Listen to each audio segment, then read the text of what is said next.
D'abord, la lecture du communiqué du Conseil des ministres de ce mercredi, communiqué lu ce soir par Habibou Mbaye. Bonsoir Habibou. Bonsoir Adama Anouchkaba. Le chef de l'État, son Excellence, M. Bassirou Diomaye Diakhar Faye, a présidé mercredi 11 décembre 2024 la réunion hebdomadaire du Conseil des ministres au Palais de la République. À l'entame de sa communication, le président de la République est revenu sur la journée des droits de l'homme que la communauté internationale a célébrée hier, 10 décembre 2024, pour ensuite évoquer la question du renforcement de l'état de droit au Sénégal et la politique nationale de promotion et de protection des droits humains. Il a ainsi rappelé l'attachement particulier du Sénégal à l'état de droit et au respect permanent des droits humains et leur protection. C'est tout le sens de l'organisation le 28 mai 2024 des Assises de la justice dont les recommandations sont en cours d'application selon un calendrier maîtrisé. Il a en outre souligné l'avancée significative et qualitative notée cette année dans la mise en œuvre de la politique de promotion des droits humains avec le renforcement du cadre institutionnel par la promulgation le 18 septembre 2024 de la loi numéro 2024-14 portant création de la Commission nationale des droits de l'homme dont les membres seront nommés après un appel à candidature.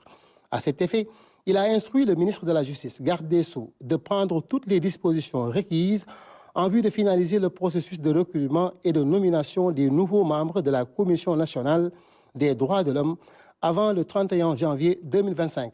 Il a par ailleurs indiqué au ministre des Finances et du Budget la nécessité de renforcer les ressources budgétaires de la nouvelle commission qui, dès à présent, doit élaborer pour les 5 prochaines années un plan stratégique de développement conforme à la vision d'un Sénégal souverain, juste et prospère. Il a demandé au Premier ministre d'assurer le suivi et la supervision de toutes les actions gouvernementales visant l'amélioration continue du statut du Sénégal dans le classement international des organismes des droits de l'homme et de veiller à l'enseignement obligatoire des modules sur la promotion et la protection des droits humains dans les systèmes scolaires et universitaires, ainsi que dans les différentes écoles nationales de formation. Le chef de l'État a abordé la question de la refondation urgente de la politique de promotion de l'emploi des jeunes qui demeure une priorité nationale au regard de l'extrême jeunesse de la population du Sénégal et du taux de chômage très élevé chez les jeunes. Il a invité le Premier ministre à finaliser l'évaluation de toutes les initiatives, de tous les programmes, projets et dispositifs publics de promotion de l'employabilité et de l'emploi des jeunes, ANPEJ, DER-FJ, 3FPT, Réundaouni, domaine agricole communautaire, DAC, formation école-entreprise, F2E, AGETIP, FERA. Il a également demandé au Premier ministre d'engager avec les ministres et structures de l'État concernés, le secteur privé national et les centrales syndicales, l'élaboration consensuelle et la mise en œuvre pragmatique d'une stratégie nationale innovante d'insertion professionnelle et d'emploi des jeunes.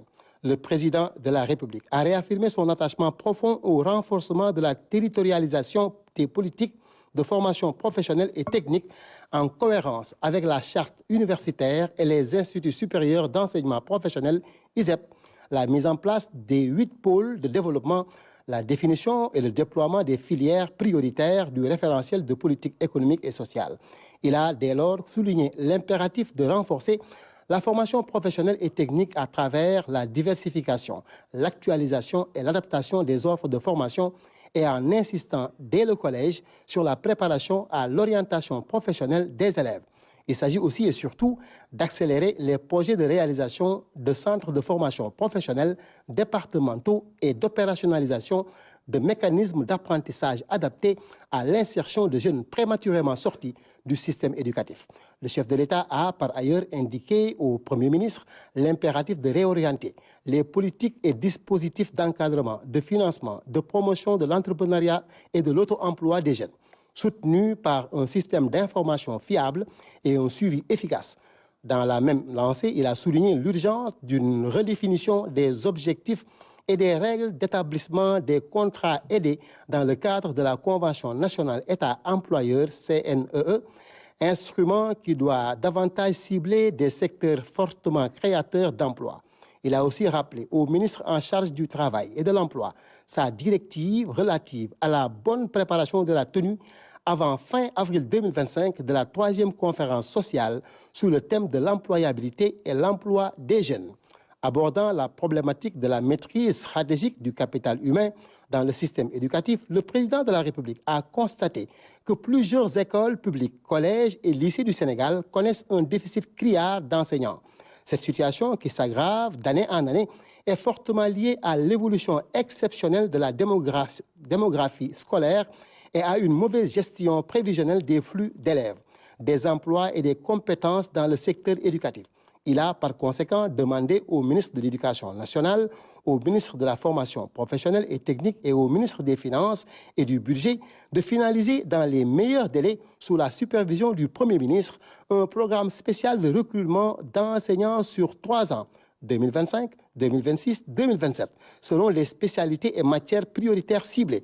Il a en outre invité le Premier ministre à accélérer la mise en œuvre du programme d'urgence de résorption des abris provisoires avec la mise à contribution des forces armées, notamment du génie militaire, dans l'exécution diligente des travaux.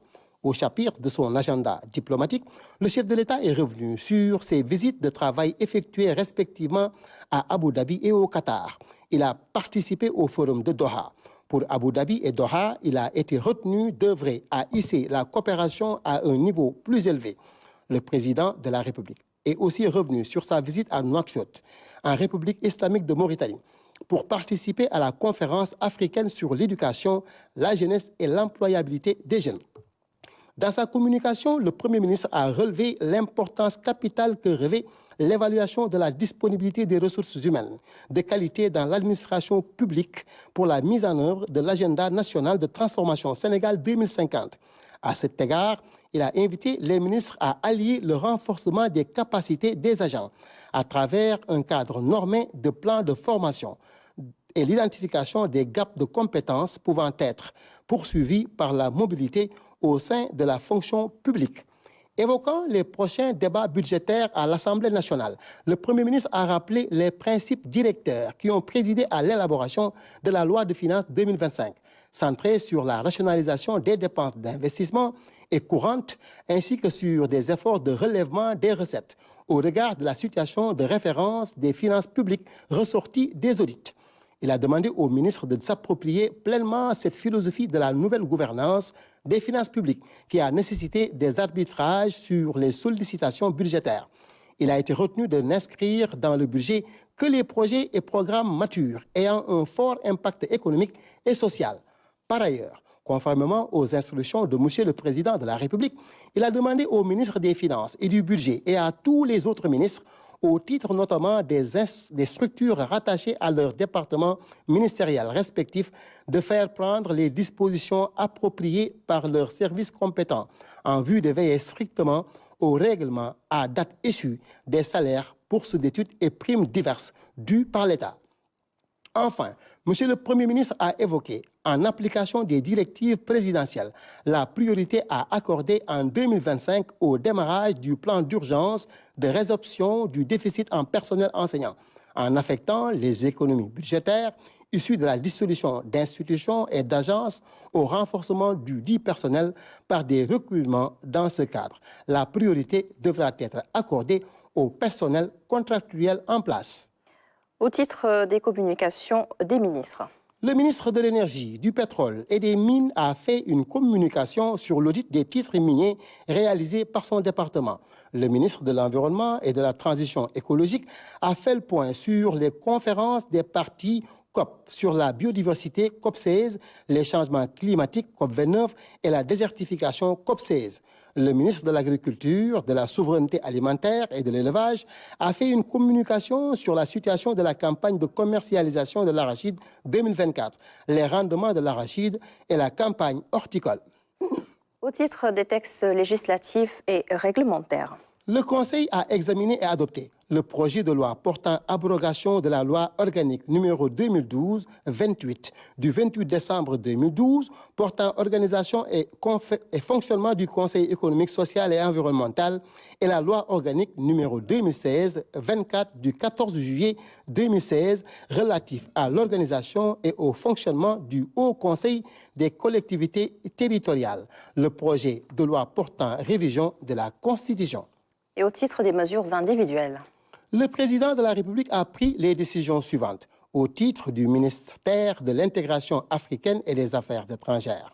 M. Mambaba Cissé, conseiller principal des Affaires étrangères de classe exceptionnelle, matricule de solde 516-903B, est nommé ambassadeur extraordinaire et plénipotentiaire du Sénégal auprès de Sa Majesté Philippe Ier, roi des Belges, en remplacement de M. Baye Mokhtar Diop, appelé à d'autres fonctions.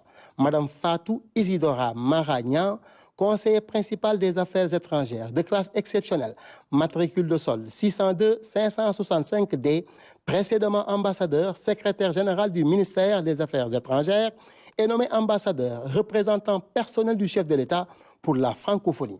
M. Ibrahim Al-Khalil Sek, conseiller principal des Affaires étrangères, matricule de solde 604-448B, précédemment ambassadeur du Sénégal au Koweït, est nommé ambassadeur extraordinaire et plénipotentiaire du Sénégal auprès de Sa Majesté Philippe VI, roi d'Espagne, en remplacement de Mme Marianne Sy, appelée à d'autres fonctions.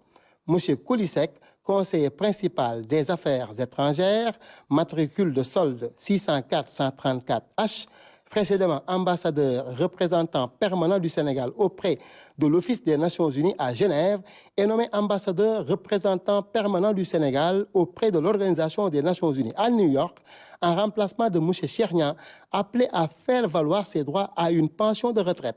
M. Aboubakar Sédir Bari, conseiller principal des Affaires étrangères, matricule de solde 604-133I, précédemment ambassadeur du Sénégal au Ghana, est nommé ambassadeur représentant permanent du Sénégal auprès de l'Office des Nations Unies à Genève, en remplacement de M. Koulisek, appelé à d'autres fonctions. M. Biram Mbagnik Diagne, conseiller principal des Affaires étrangères, matricule de solde 604-446D, précédemment ambassadeur du Sénégal en République islamique de Mauritanie, est nommé ambassadeur extraordinaire et plénipotentiaire de la République du Sénégal auprès de Sa Majesté Salman bin Abdelaziz Al Saoud, roi d'Arabie Saoudite, gardien des deux saintes mosquées, en remplacement de M. Mamadou Mahmoudou Sall, appelé à d'autres fonctions. M. Cheikh Tidiane Sall, matricule de solde 604-131K, précédemment ambassadeur du Sénégal en République fédérale d'Allemagne, est nommé ambassadeur extraordinaire et plénipotentiaire de la République du Sénégal auprès de son Altesse Cheikh Tamim bin Ahmad Al Tamim, émir du Qatar, en remplacement de M. Mohamed Abibou Diallo, appelé à d'autres fonctions.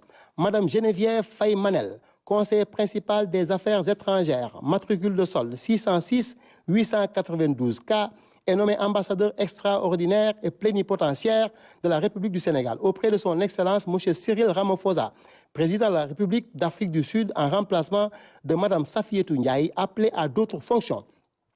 Mme Marie Nyama Bassen, conseiller principal des Affaires étrangères, matricule de solde 611-459B, précédemment ministre conseiller à l'ambassade du Sénégal en Italie, est nommé ambassadeur extraordinaire et plénipotentiaire de la République du Sénégal auprès de son Excellence M. Luiz Inácio Lula da Silva, président de la République fédérative du Brésil, en remplacement de Mme Aminata Fall Cissé, appelée à d'autres fonctions.